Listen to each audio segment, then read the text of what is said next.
त्यांच्या कृपेमुळे आज आपला 43 वर्षाचा एवढा मोठा प्रवास न खंडित होता कोणत्याही परिस्थितीमध्ये करोना असो काही वाटेल असो, पण आमची ही उपासना आहे ती यथावत चालू राहिली. याच्यामध्ये महाराजांचा फार मोठा हात आहे. दुसरं म्हणजे जरी मला यांनी सर्वांनी मंगल म्हणून जरी मला खूप मान देत असते तरी माझी फक्त ही संकल्पना आहे. मी त्यांच्याजवळ नुसता माझा विचार व्यक्त केला आणि क्रियान्वित तवय्याने केला. आज आम्ही त्यांचे फार ऋणी आहोत, कारण त्यांनी उपासना सुरू केल्यानंतर तर मन धनाने त्यांनी याला एक सहयोग केलेला आहे. भोपाळला ट्रान्सफर झाल्यानंतर सुद्धा स्वतःच्या पैशांनी खर्च करून ते फक्त रविवारच्या उपासने करता यायचे. ज्या मुंबईच्या बेलसेरांच्या प्रवचन ऐकण्याकरता लोक जिन्यामध्ये नंबर लावून बसायचे, त्या उपासनेच्या कॅसेट आम्हाला सहज ऐकायला मिळायच्या. का? याच्या पाठीमागे त्यांचा फक्त एकच होता की तुम्ही प्रत्येकाने आपलं आपलं आत्मकल्याण करून घ्या. सगळेजण सांगतात मनुष्य जन्म फार दुर्लभ आहे, तो आपल्याला पुन्हा 84 लक्ष फिरल्यानंतर मिळतो. असं सगळं असताना आपण त्याचा उत्तम उपयोग करून घेणं याच्याशिवाय दुसरी गोष्ट नाही. आणि ती कशी करावी त्याचा आम्ही महाराजांचा अनुभव घेतो. महाराजांना काय प्रिय? फक्त नामप्रिय. मला सांगा, LIC वाले तुमची फक्त एक जन्माची गॅरंटी घेतात, पण महाराज जन्मोजन्मीची गॅरंटी घेऊन राहिले. कारण महाराजांच्या पोथीमध्ये दिलंय मा एक जन्मीची गुरुमाय अनंत जन्मोजन्मीची.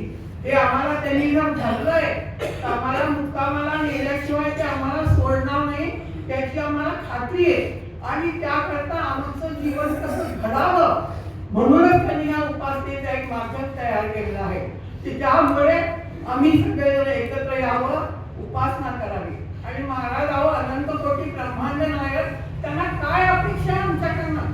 फक्त एका नामाची अपेक्षा आहे. एकदा महाराजांनी विचारलं होतं की महाराज आम्ही जपाला बसतो तुम्हाला कसं वाटतं? तर म्हणजे मीना सांगता मुलं जेव्हा अभ्यासाला बसतात त्यावेळेस जे आईला वाटतं हे मला वाटतं. तर मला सांगा हा आनंद आपण आपल्या सद्गुरूला नाही देऊ शकत का? आणि म्हणूनच महाराजांनी जागोजागी राम मंदिर स्थापन केले.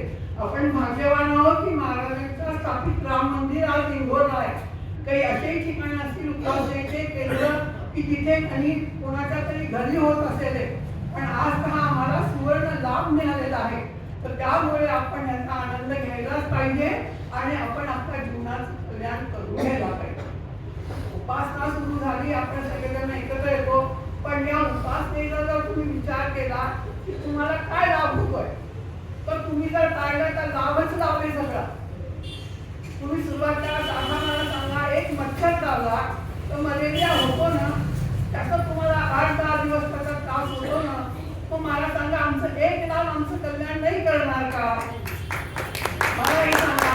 त्यांनी उपासना जी आहे तर सर्वात पहिले महाराज म्हणाले की तुम्ही उपासनेला येण्याचा निश्चय केला तर तुम्हाला ठणठणीत ठेवण्याची जबाबदारी माझी. कारण एका टाटासेवांकडे एक मनुष्य आला होता पण तो म्हणाला की महाराज मला याची फार इच्छा होते, पण मला ना लांब पडतो, मी नाही येऊ शकत. तर महाराज म्हणे तुम्ही ठरवा खरी तुमची तब्येत आणि तुम्हाला आणण्याची जबाबदारी माझी.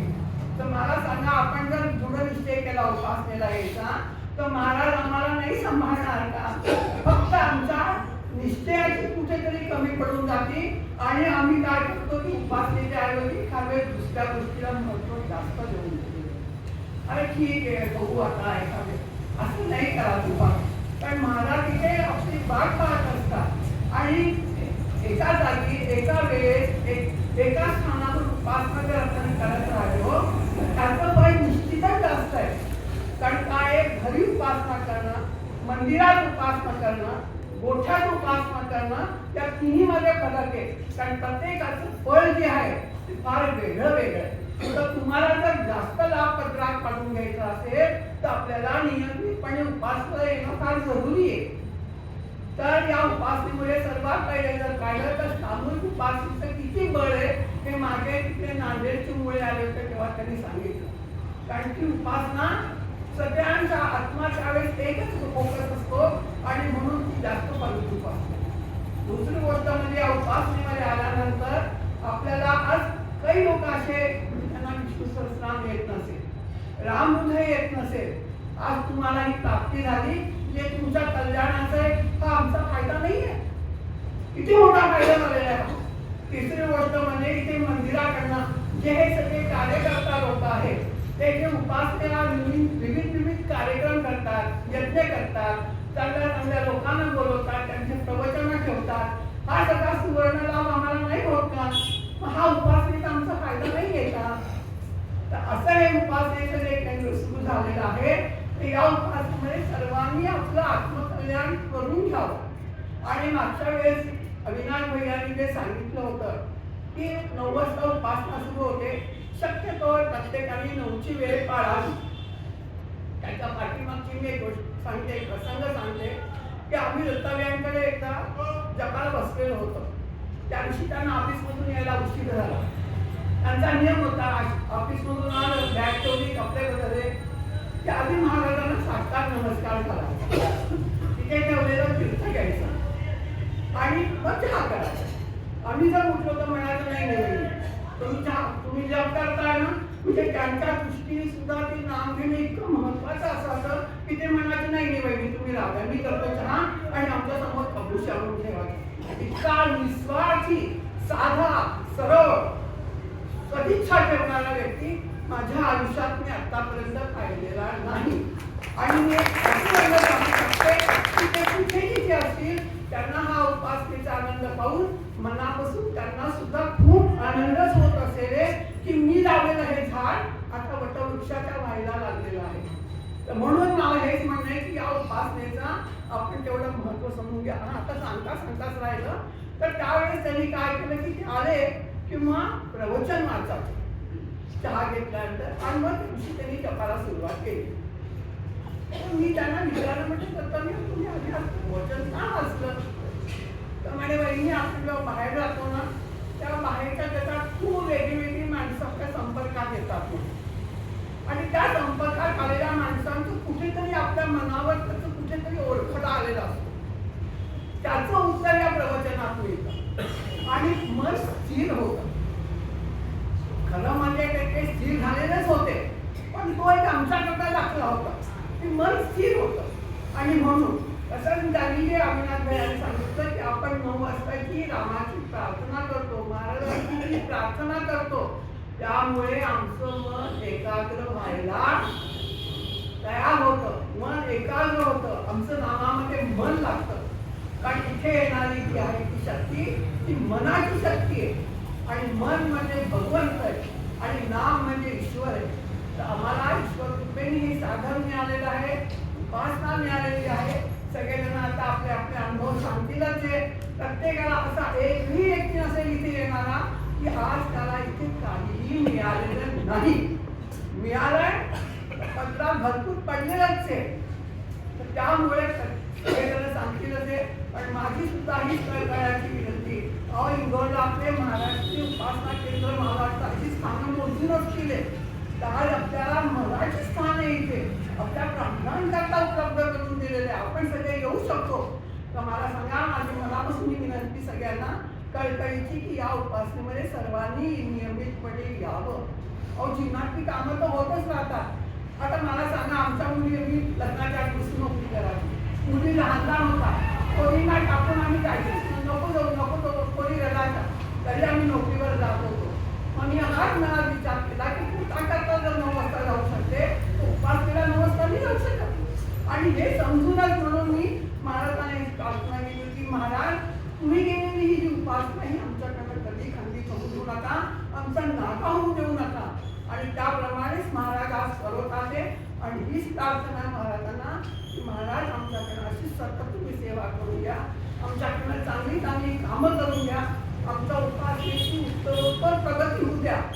आणि सर्वात मुख्य म्हणजे जे लोक ही उपासना चालवून राहिले, जे इथे हे लोक सेवा करतात, महाराज आम्ही त्यांना भरपूर उदंड आयुष्य द्यावं, अशीच उपासना चालावी. कारण सेवा केल्याशिवाय देहबुद्धी जात नाही.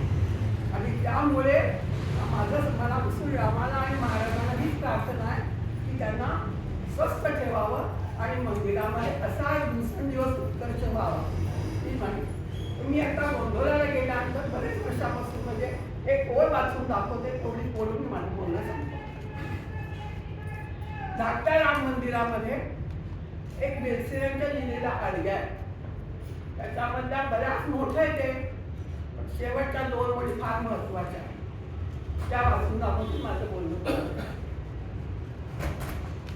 जगी येत असे 3दा संधी काळ, जगी येत असे 3दा संधी काळ, खरा थोर तो साधतो जन्मकाळ. जन्मकाळ आमच्या हातात आहे का? नाही. कुठे जन्माला यावं, केव्हा जन्माला यावं, कोणाच्या पोटी जन्माला यावं हे आमच्या हातात नाही. परी धन्य तो साधतो अंतकाळ. जन्मकाळ आमच्या हातात नाहीये, पण अंतकाळ साधणं आमच्या हातात आहे. कारण महाराजांनी आम्हाला नाम दिलंय, कलियुगाचं श्रेष्ठ साधन दिलंय. त्यामुळे खरा धन्य तो साधतो अंतकाळ, घडे त्यास हे साधिता मध्यकाळ. पण अंतकाळ केव्हा साधे? जेव्हा हा आमचा मध्यकाळ आम्ही साधू. आणि मध्यकाळ म्हणजे आमचा जो आता मिळालेला हा जो सुवर्ण संधी आहे, ही साधावी आणि प्रत्येकाने आपला अंतकाळ उघडून घ्यावा. अंतकाळ कसा साधतो याची उदाहरणं माझ्या घरात प्रत्यक्षात घडलेली, पण आता त्यामध्ये सगळ्यांना विचार करता